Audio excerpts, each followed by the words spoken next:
nous sommes en train de quitter ce système pour aller vers le standard international. Alors, on va prendre donc l'autre thématique concernant les manifestations de Goma.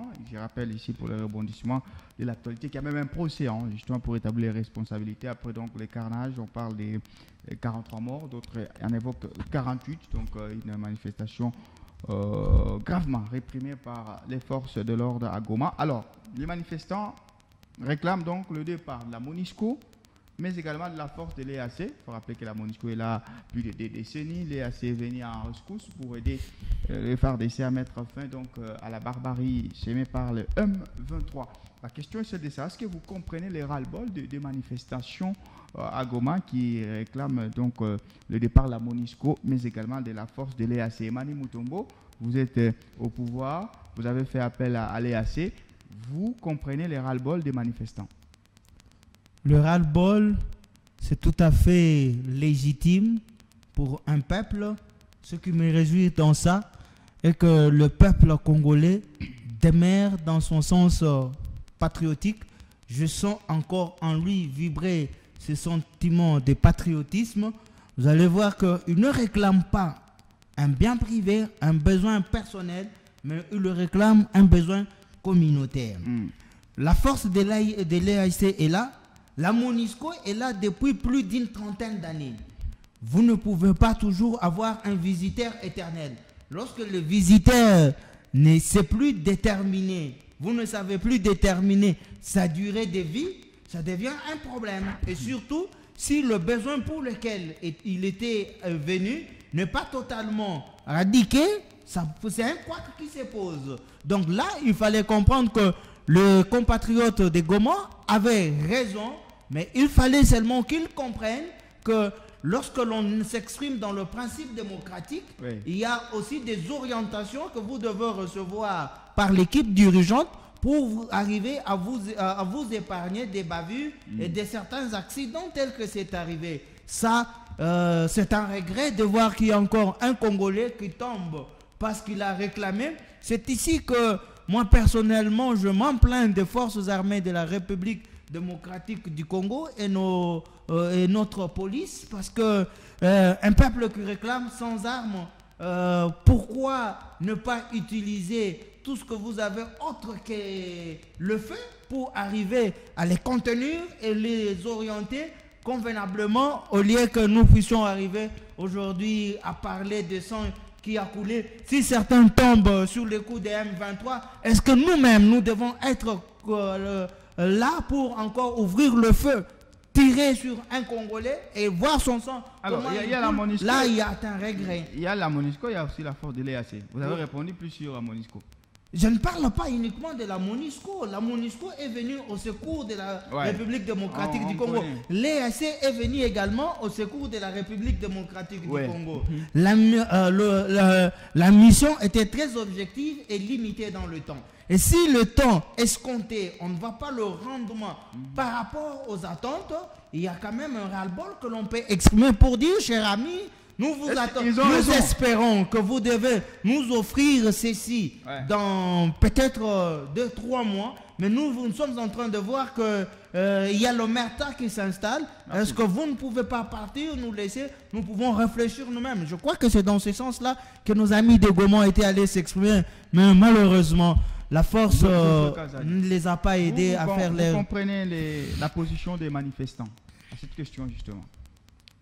La position de manifestants de nos compatriotes de Goma a été depuis un certain temps la même position qu'affiche le chef de l'État, la même position qu'affiche le nombreux Congolais, pas seulement ceux qui sont à l'Est.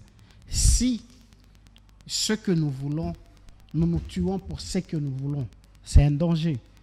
Nous laissons place à l'ennemi.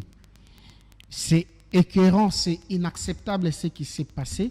Même si c'est une vie, même si c'est une personne qui a été blessée, ça veut dire qu'aujourd'hui, nous sommes capables de blesser le chef de l'État aussi parce qu'il est aussi contre le IC et qui ne fait pratiquement rien. Nous sommes à mesure de blesser nos députés parce qu'ils sont aussi contre aujourd'hui. Nous sommes capables de vous blesser, vous, parce que vous êtes aussi contre. Nous nous sommes tous rendus compte des insuffisances de ces forces. Ces forces, parce qu'ils ne nous aident à rien, sont aussi des forces négatives pour nous. Parce qu'ils ne nous aident à rien. Et surtout qu'ils sont accusés de comploter avec l'ennemi. Il faudrait qu'ils s'en aillent. Je ne sais pas comment est-ce que nous en sommes arrivés là. C'était l'occasion ici et que nos militaires s'associent à ce peuple meurtri pour faire partir, pour faire entendre la voix. Parce que ceux qui meurent là, ce sont leurs frères. Ils ont les sangs congolais. Ceux qui ont tué ont les sangs congolais. Ils ne vont pas dire qu'ils défendent, qu'ils ont plus de soucis pour ceux qui défendaient, qui ont un chez eux. Et que ceux qu'ils ont tués, ils ont endeuillé des familles congolaises. Ce n'est pas le procès qui va résoudre la question. Et ceux qui seront jugés, peut-être condamnés à mort. Chez nous, ici, déjà, on n'exécute pas la sentence qui condamne à mort. Ils vont continuer à vivre. Mais combien de familles ont perdu les leurs? Nous avons endeuillé inutilement notre pays pour des gens inutiles. Parce que ces forces ont montré qu'ils sont... Oui, ce sont des forces inutiles. On a fait appel à l'EAC, par exemple. Non, l'EAC est une force inutile. Ouais. Parce qu'aujourd'hui, elle ne nous aide en rien. On dit même qu'elle complote avec l'ennemi. Ouais. Ceux qui ont manifesté vivent cette situation au quotidien. Nous sommes peut-être loin. Et vivent ça au quotidien. S'ils disent qu'ils en ont marre, alors, nous devrions les écouter. Il y a une question. Est-ce que la colère des manifestants ne devrait-elle pas être orientée vers nos gouvernants? Parce que finalement, c'est quand même cette administration, l'administration de Félix Tshisekedi, qui a fait appel à l'EAC en y adhérant à cette communauté sous-régionale. Est-ce que cette colère ne devrait-elle pas avoir du sens si elle est orientée envers ceux qui prennent les décisions au nom des Congolais? Et c'est même ça la conclusion, Emmanuel Mutombo. Je crois que le président de la République étant le garant de la nation, quand une partie de son peuple s'exprime en perte des familles, il doit avoir ses oreilles très auditives par rapport à ces ras-le-bol et les mesures seront prises. Vous avez vu il y a quelques jours, il y avait la table ronde pour l'évaluation de l'état des sièges. On ne va pas s'arrêter seulement. Je crois que les décisions qui en sortiront ne seront pas seulement axées ou focalisées sur l'action de l'état des sièges. Je crois que même les forces de l'EAC seront aussi dans l'action sur les actions qui seront prises d'ici là que nous attendons le plus vite possible de la part du président de la République. Moi, personnellement, j'acclame ce ras-le-bol de peuple congolais parce que ça prouve encore plus haut le sens patriotisme qu'ils ont pour la République démocratique du Congo.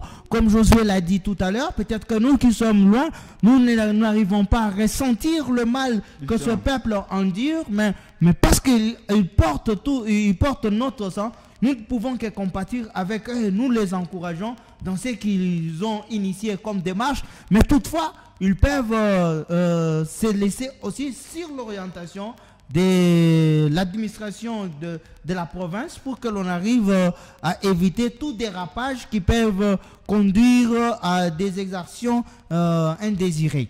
Alors, merci à vous, Emmanuel Mutombo. José Kazali, votre conclusion, la question, elle est la même. Est-ce que ce ne serait pas logique que la colère des manifestants soit également orientée envers ceux qui prennent des décisions? Parce qu'au finish, l'EAC ne s'est pas invitée d'elle-même. Ce n'est pas parce qu'ils ont marché contre l'EAC qu'ils ne se sont pas adressés à leurs dirigeants ou à nos dirigeants. Ils se sont adressés d'une manière directe à nos dirigeants et d'une manière indirecte à ceux de l'EAC et la MONUSCO. La MONUSCO devait déjà partir, je ne sais même pas pourquoi elle tarde encore. C'est ici pour nous le temps de dire. Je me demande d'ailleurs pourquoi après la table ronde, la résolution ou la décision du chef de l'État tarde à venir. Il est plus que temps maintenant avec ce qui s'est passé et que le président décide. Ce n'est pas parce qu'il y a eu carnage, parce que nous devons parler du carnage et que nous devons lever l'état des sièges. Non. C'est là que nous devons vraiment maintenant étudier cette question, les faiblesses et les forces de l'état des sièges et décider. Je pense que le chef de l'État a maintenant du pain sur la planche et il doit prendre une décision et c'est il n'a plus assez de temps pour décider. Sinon, la manière dont les choses sont en train d'évoluer, la population finira par se prendre en charge et ce n'est pas bon. Il faudrait que lui, parce que lui a toute la responsabilité du peuple, qu'il prenne ses responsabilités. Merci à vous, Emmanuel Mutombo, vice-président de la Ligue des jeunes de l'IDPS. Merci d'avoir bien voulu agrémenter ce moment dans Ici Direct. C'est moi qui vous remercie. Merci également à Josué avec qui nous avons eu à partager autour de ces tables. Merci à vous, Josué Kazadi, analyste politique. Merci, M. Jean-Claude. Merci, M. Emmanuel. Et merci à tous ceux qui nous ont suivis de chez eux. Alors, dans quelques instants, vous allez donc suivre la grande édition du journal. Il sera à 18h à Kinshasa, à 19h à Goma. Merci de nous avoir suivis. Restez curieux en suivant nos programmes. Au revoir.